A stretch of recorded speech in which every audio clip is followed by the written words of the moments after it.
Astro సిండికేట్లో మీ personal and business promotions కోసం కింది నెంబర్కు కాంటాక్ట్ చేయండి.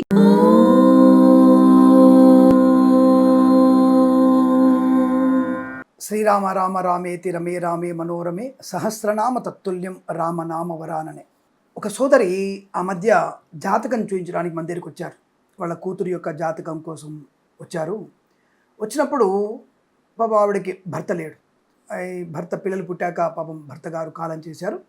మరి ఆ సమయంలో ఆవిడ కొన్ని పూజలు చేసుకోవడానికి, ముఖ్యంగా ఆవిడ ఉపవాసం అనేది ఉండొచ్చా అనేటువంటి సందిగ్ధావస్థ ఆవిడకి. అలా ఇంటి వాళ్ళెవరో పక్క వాళ్ళెవరో కొంతమంది వచ్చేసి భర్త లేని వాళ్ళు ఉపవాసము అనగా నక్తము ఉండకూడదని చెప్పారట. మరి ఏ శాస్త్రంలో చెప్పబడింది నాకు అర్థం కాలేదు.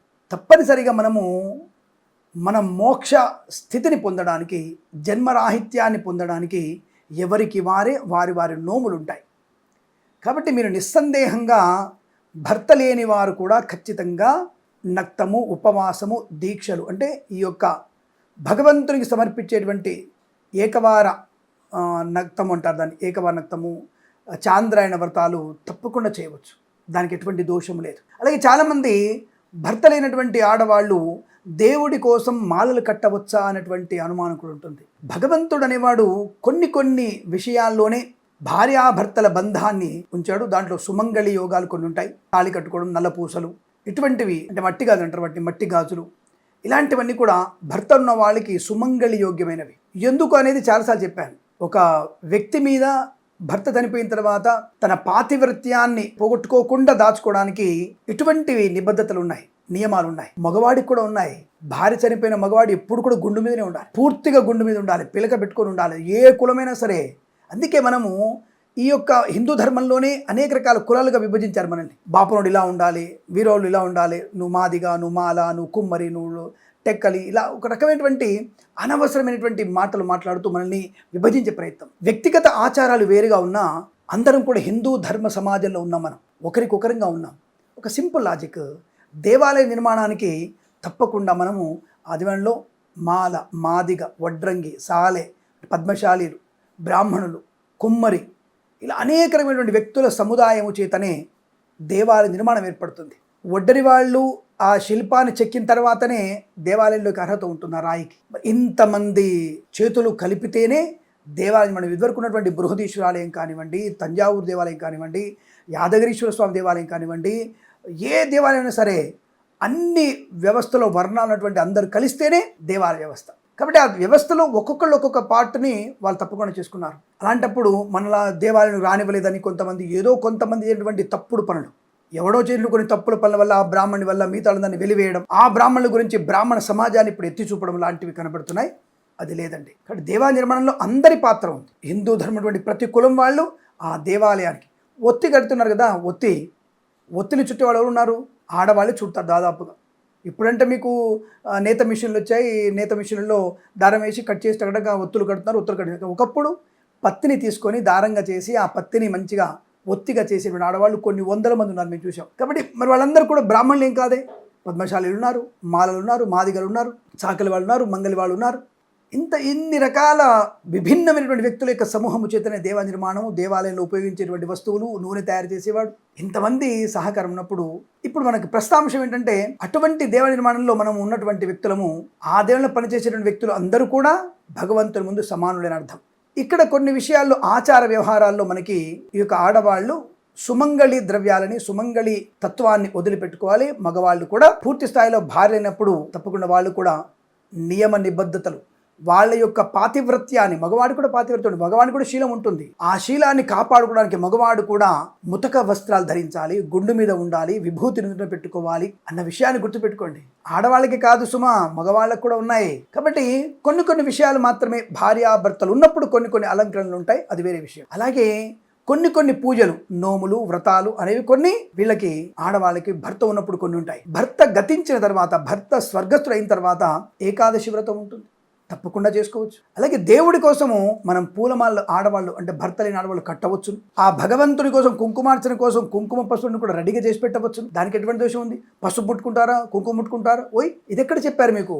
చెట్టు నుంచి వచ్చినటువంటి దాన్ని, వస్తువుని తయారు చేసి 10 మంది భగవంతు కృప కోసం దాన్ని భాగాలుగా చేసి ఇచ్చేవారికి నీకు ఎవరైతే ఉంది అక్కడ. కాబట్టి భర్త లేనటువంటి ఆడవాళ్ళు చేయొద్దని ఎక్కడ చెప్పబడలేదమ్మా? చేయవచ్చును. వాళ్ళు ధరించకూడదు, భగవత్ సేవకు వాళ్ళు వినియోగించుకోవచ్చును. దానికి ఎక్కడ కూడా దోషం లేదు. అటువంటి దోషాలు ఏమీ లేవు. అవన్నీ అబద్ధం. శాస్త్రంలో చెప్పబడలేదు, మనుధర్మ శాస్త్రంలో కూడా చెప్పబడలేదు. అది అబద్ధం, కల్పితారు. కఠాయిగా ఆడవాళ్ళు భర్త లేని వాళ్ళు పూలుకొచ్చవచ్చు, పూజా ద్రవ్యాలు సిద్ధం చేయవచ్చు, దేవాలయాన్ని శుభ్రం చేయవచ్చు. ఇవన్నీ గుర్తుపెట్టుకొని మీరు తప్పకుండా అవి చేయవచ్చు. అలాగే నక్తం, ఉపవాస వ్రతాలు చేయవచ్చును. దానికి ఎటువంటి ఇబ్బంది లేదు. ఉపవాస వ్రతాలు బ్రహ్మాండంగా చేయవచ్చు, అనుకూలంగా ఉంటుంది. నక్తముగా ఉండవచ్చును. శనివార వ్రతం చేయవచ్చును. అంటే శనివారం ఏకభుక్తం అంటారు. శనివారం ఏకభుక్తం కూడా మీరు చేయవచ్చును. దానికి ఇబ్బంది లేదు, కంగారు పడాల్సిన అవసరం లేదు.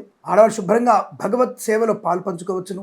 ఆ విషయాన్ని గుర్తుంచుకోండి. కంగారు పడాల్సిన అవసరం లేదు. ఉపవాస దీక్షలు చేసుకోవచ్చును. మరి వాళ్ళు పూజలు చేసుకోవచ్చా? ఇప్పుడు అమ్మాయి జాతకంలో భర్త లేడు, అమ్మాయి జాతకంలో ఆవిడకి పాపం 40 ఏళ్ళు 50 ఏళ్ళు 70 ఏళ్ళు వచ్చాయి, అనారోగ్యంగా ఉంది. నాలాంటి జ్యోతిష్కుడు జాతకం చూసి, అమ్మ నీకు షష్టమంలో రాహు ఉన్నాడు, అష్టమంలో శని ఉన్నాడమ్మ, కాస్త రాహుకి శనికి జపం చేయించుకోండి, ప్రస్తుతం మీకు శని మహాద జరుగుతుంది అని చెప్పినప్పుడు మరి ఆవిడ జపం చేసుకోవాలా వద్దా? ఆవిడ జపం చేసుకోదని చెప్పారు ఎవరన్నా? ఆవిడ సంకల్పం చెప్పుకోవచ్చు. మయాకృత సమస్త పాప నివృత్త్యర్థం అమ్మ జన్మ నక్షత్రవశాత్ నామ నక్షత్రవశాత్ శనేచగ్రహ రాహుగ్రహ పీడా పరిహారార్థం బ్రాహ్మణ సహాయన బ్రాహ్మణ ముఖేన శనేచగ్రహ రాహుగ్రహ మూలమంత్ర పారాయణాఖ్యం కర్మ కారయిష్యే చేయిస్తున్నాను చెప్పుకోవచ్చు. ఆవిడ ఆరోగ్యవంతురాలుగా ఉండాలిగా. ఆవిడ జన్మనెత్తినందుకు తన పాపాన్ని పోగొట్టుకోవాలిగా.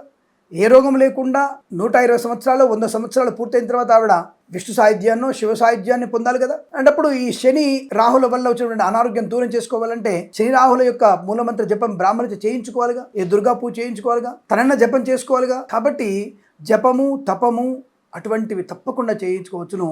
దానికి ఎటువంటి దోషం లేదు. కాబట్టి అనవసరంగా లేని కొత్త విషయాల గురించి ఎవరో చెప్పిన విషయంలో మీరు దాని గురించి భయపడక్కర్లేదు. మీరు హాయిగా ఉపవాసము, నక్తము, దీక్షలు తప్పకుండా ఉండవచ్చును. ఆనందమయ శుభజీవనం, అష్టైశ్వర్య ప్రాప్తి ఉంటుంది. ఎందుకమ్మా 70 ఏళ్ళ ముసలి వాళ్ళు కూడా, భర్త లేని వాళ్ళు కూడా అయ్యప్ప స్వామి దర్శనానికి వెళ్తున్నారు. ఇరుముడి కట్టుకొని వెళ్తారు. ఆ ఇరుముడిలో పసుపు, కుంకుమ, నెయ్యి, బియ్యము, చందనము, పన్నీరు ఇవన్నీ ఉంటాయి. కాబట్టి అటువంటి వాళ్ళు కొన్ని 100 మంది చూసాం. భర్త లేని వాళ్ళు కుంకుమ పెట్టుకుని వెళ్తే గంధం పెట్టుకుంటారు, లేదంటే విభూతి పెట్టుకుని వెళ్తున్నారు. కాబట్టి మనకి భగవంతుని యొక్క కృపా కటాక్షాల కొరకు మనము ధర్మ ప్రకారంగా ముందుకు వెళ్ళగలిగే ప్రయత్నం చేయాలి. అటువంటి చేయొచ్చు.